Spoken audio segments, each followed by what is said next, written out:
The story begins in a humble tavern, where an unattractive maid is praised for her beauty. A seemingly handsome man expresses his desire to date a girl like her, but is quickly rebuffed, told that someone like him, an unattractive fellow, would hardly have a choice. The other women nearby tease him with teasing remarks, secretly admiring him from a distance despite his appearance. It appears the protagonist has been reincarnated into a reversed world, where societal standards of beauty and ugliness are completely inverted. This is confirmed when he is approached for questioning by a stunningly attractive man, who asks if he is handsome. Later, outside a small house on the outskirts of a small town, a wound is carefully being treated by a healer named Toa. The healer advises the patient to take pills in the morning and to rest. The patient expresses surprise at finding a clinic in such a remote location, and inquiries why Toa chose to set up his practice here. The healer responds that his unusual appearance is a major reason, set apart by his distinctive black hair, a rarity among Eastern priests and nobles. The patient remarks that he considers himself fortunate to be healed by someone with such uncommon features, and they part ways. The patient admits he would have preferred treatment from Betty at the town clinic, but ultimately accepts Toa's care. It has been about half a year since Toa was reborn into this world. His reincarnation happened when a truck driven by an orc accidentally transported him here, a typical event in this universe. Shortly after, he encountered a lewd goddess who granted him healing abilities as a perk for rebirth. Since arriving, only one aspect has been unusual. The societal values around beauty and ugliness are entirely flipped. Faces deemed handsome in his original world are considered average here, and vice versa. Because of this, his own face, similar to his previous appearance, is seen as average or possibly even unattractive. With the help of companions and his newfound skills, he managed to open a modest clinic in a cheap corner of the town. As he steps outside, he yawns and comments to himself on how he cannot afford to be too picky regarding work. While he desires more income, he is also eager to experiment with new opportunities. Soon, a drenched elf woman, breathing heavily and covered in sweat, arrives at his clinic, desperately hoping for help. While reading a book quietly, the knock on his door signals a customer, and he hurries to open it with enthusiasm, feeling that his day is going well. However, upon opening the door, he is stunned by the scene before him. An elf, appearing almost erotic in her effort to maintain composure, is struggling to breathe, drenched in sweat and clearly in distress.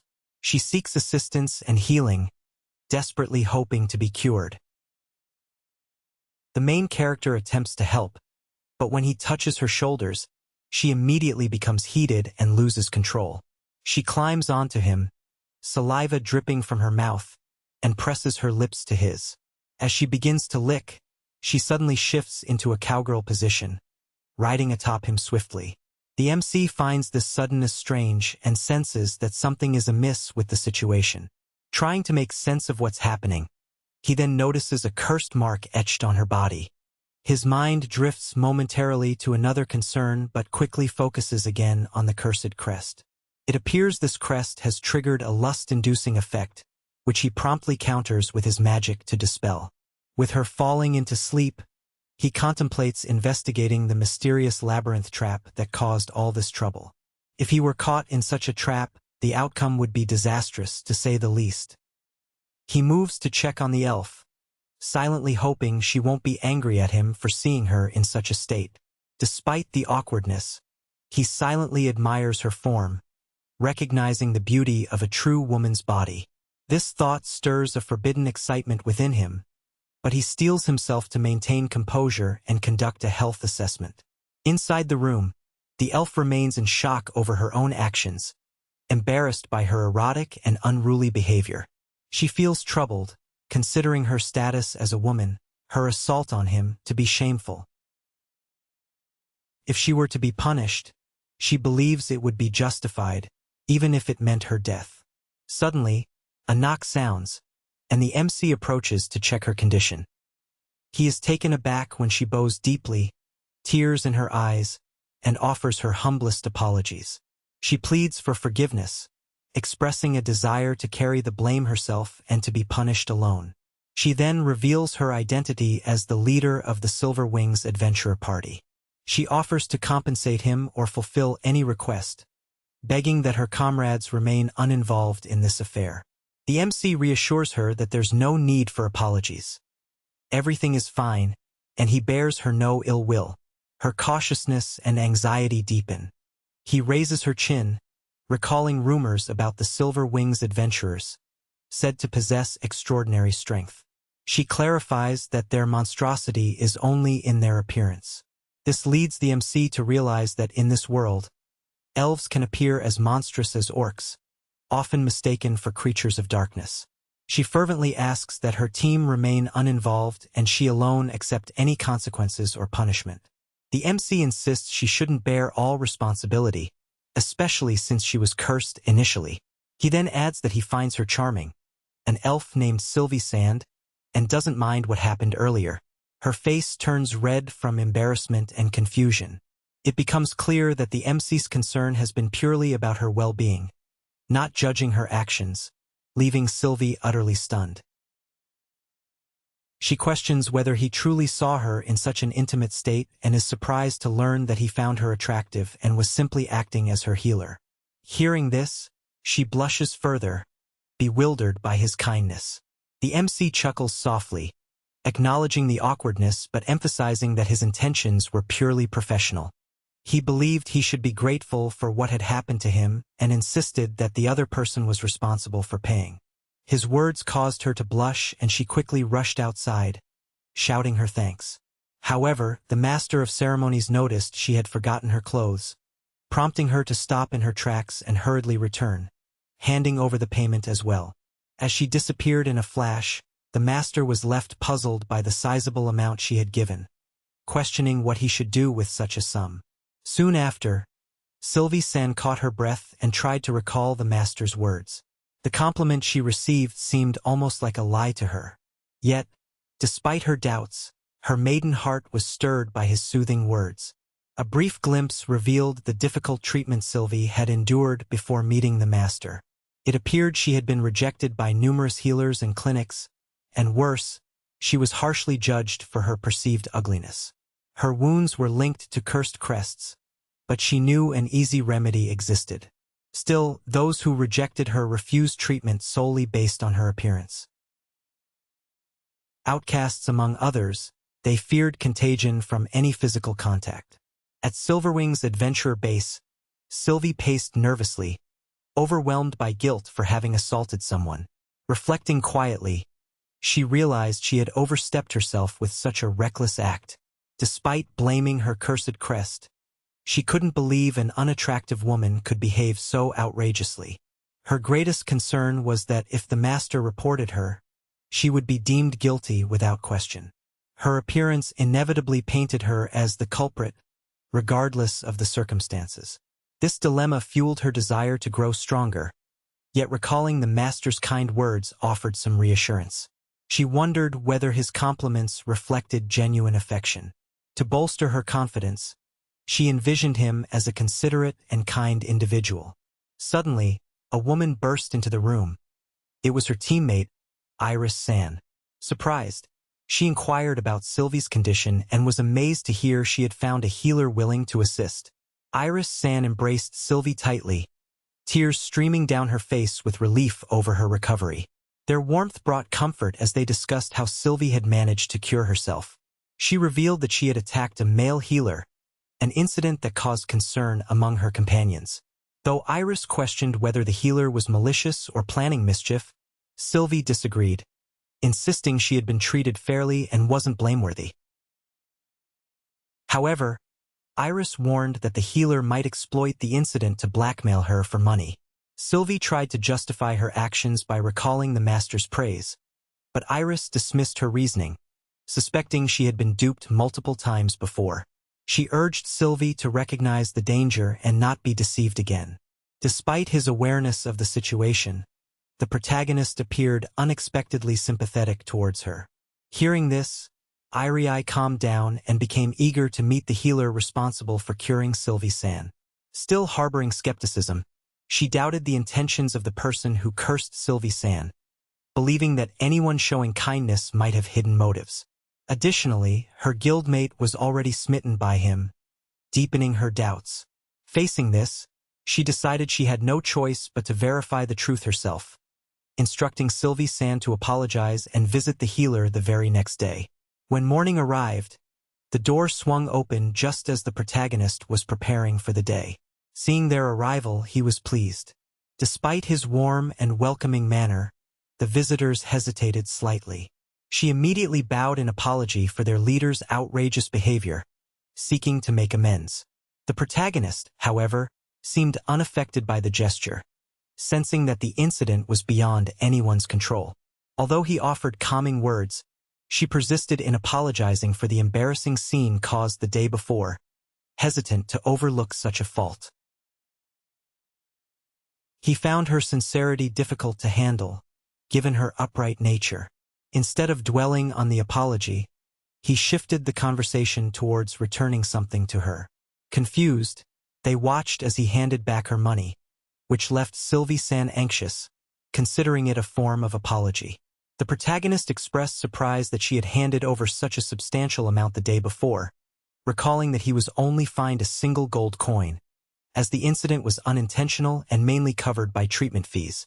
As their conversation continued, Ai-san could no longer hold her curiosity and demanded the truth, insisting that yesterday's events were their fault.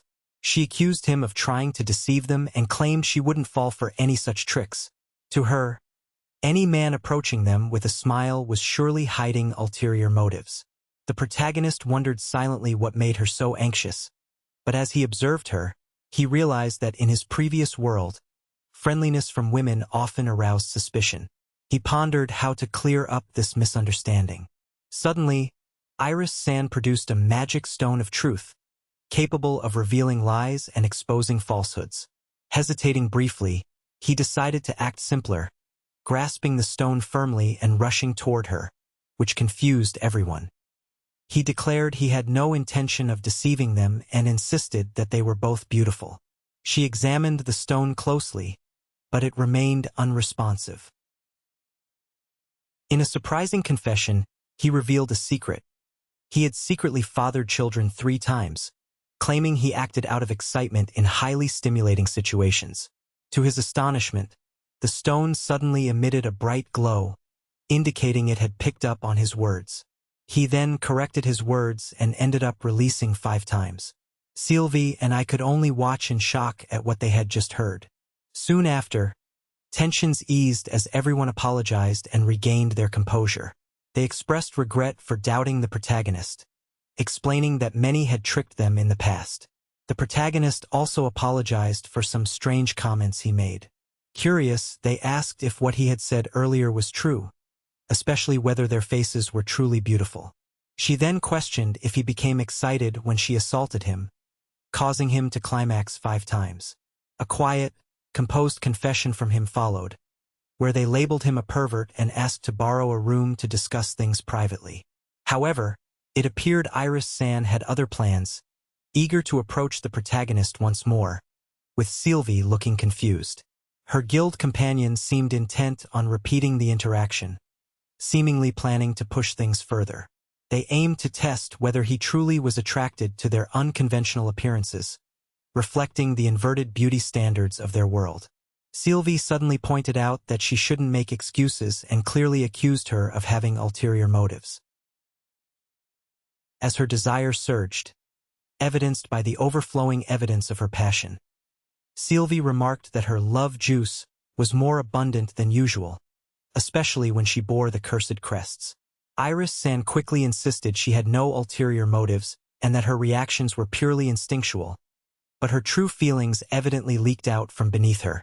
As they schemed to assault the protagonist once more, Sylvie was shown last night, secretly thinking about what transpired. Just then, the protagonist burst in upon hearing their plans. He was stunned when he saw the floor soaked with liquid, questioning what had happened. Sylvie explained these were maiden's tears, but Iris-san disagreed, calling it oyster juice instead. Putting aside their schemes, the protagonist insisted that such advances would be inappropriate. He expressed a desire to start anew as friends, which unexpectedly thrilled the girls. They became eager at the prospect of visiting him daily, as friends. However, those visits never came. Days later, the protagonist found himself bored, playing with cats after they failed to visit him. He worried that doing nothing might make him disliked. The cats in this world also faced hardships, as the standards for pet cuteness were reversed. Suddenly, a cat girl appeared, seeking affection and purring under his gentle belly rubs. But then she twitched and began to shake violently. Upon closer inspection, the protagonist realized she wasn't a regular cat, but a cat girl. Curious about her identity, he learned her name was Mine, and she had heard of him from her fellow feline creatures. She explained she came to see him to apologize for losing her composure and enjoying herself too much.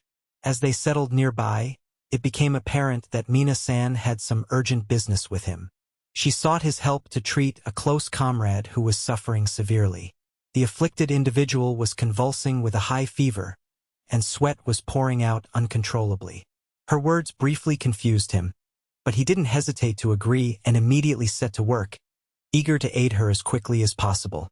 Her gratitude was evident, for he was known as a kind-hearted person with a genuine personality. The scene then shifted to the heart of the city, where their home resembled a mansion. It was clear they had worked tirelessly to acquire such a place. It seemed they belonged to a family, bonded not just by kinship but shared effort. Hearing this made him more eager to help her comrade. As they entered the residence, he was led toward the person needing assistance. However, Mina-san looked around with a frustrated sniff, realizing the patient wasn't present. She pointed out that the patient was no longer here and was probably engaged in urgent matters, unable to wander about. Suddenly, she noticed a small note on the table. After reading it, she understood the patient had already recovered and was busy with urgent business. Anxiously, Mina-san exclaimed that they had already wasted their time. The main character remained calm, pleased that everything was in order. He reassured Mina not to worry and suggested that visiting a friend's home could be considered a casual outing. Although this might have been a bit presumptuous of Toa, Mina-san declared that hearing it made her happy. She observed that the MC treated her just like any ordinary person, which struck her as different from others. This made him reflect once again on the standards he was used to in this area. He explained that he was somewhat unusual in his preferences, preferring girls with facial features like hers. Mina-san couldn't believe her ears, finding it hard to accept that such a convenient compliment could ever be sincere. The MC then revealed that he possessed magic stones capable of detecting lies and didn't mind if they were used to verify what he said. She questioned whether he truly found her face exciting. In response, Mina-san accused him of just making easy comments and then suddenly dashed toward him. She tore off her clothes, striking an alluring pose while questioning if she excited him. He looked on with visible frustration, urging her to put some clothes back on, as his emotions were rapidly surging. Overcome by her boldness, he lost control and abruptly rushed toward the exit, heading home. Mina-san was stunned. She couldn't believe that someone could see her as beautiful. Her cheeks flushed, and she blushed furiously, feeling flustered. Rumors about Toa, the MC, being a ladies' man, began to spread among others. The scene then shifted to the outskirts of the town near a western dungeon. Sylvia-san looked disappointed because they couldn't meet with Sana, who had been called away for a compulsory quest. With no choice, they hurried to complete their task. In this world, monsters appeared quite adorable yet deadly. They considered the creatures not particularly attractive but sufficiently dangerous. Without hesitation, they launched an assault, defeating every monster they encountered. Their power was evident, even when facing a giant teddy bear, which they dispatched with ease. As the monsters were finally defeated, they believed the ordeal was over and eagerly looked forward to returning to Tosin's home. While feeding the cats there, a sudden voice interrupted, criticizing their behavior. It appeared that Mina was wandering nearby and warned the protagonist that cats accustomed to humans might approach strangers, who could be less kind or even hostile. This warning made him uneasy, as he hadn't considered such dangers. Mina swiftly addressed the cats, advising them to be cautious, and she left behind a few fruits as a keepsake. Her concern stemmed from an incident that had occurred the previous day when she encountered an apple tree while the protagonist approached her. He asked if she was hurt, but he accidentally tripped, causing the fruits to fall. Mina acted quickly, catching the fallen fruits and saving him from injury. Despite her delicate appearance as a seemingly fragile girl, she revealed herself to be a high-ranking adventurer. As they moved inside, Toa-san asked if she needed anything in return for her help. With bright eyes, she already seemed to have a request in mind. To his shock, she removed her clothing, explaining she was a beast folk. She explained that beast folk often leave their scent on those they care about, and she had soaked an amulet in her own, sent through her armpit juice. Feeling obliged, the protagonist could hardly refuse, and he accepted the amulet, promising to cherish it. She revealed that she would visit daily to renew its scent, and he could only agree happily. Soon after, they returned to Sylvie and Iris-san, who were tidying up after a recent raid. The group parted ways briefly, as Iris-san had somewhere to go. She went to a bookstore, where she was startled to hear a familiar voice from someone she hadn't seen in a long time. Embarrassed, she was caught browsing romance novels and tripped over her own clumsiness. Left face to face with her, the protagonist was overwhelmed, especially as the scent of her oysters lingered beneath her robe. The intense scene triggered a visceral reaction in him, causing him to release his seed uncontrollably. In that moment, he felt as if he might perish from happiness, experiencing one of the most blissful days of his life.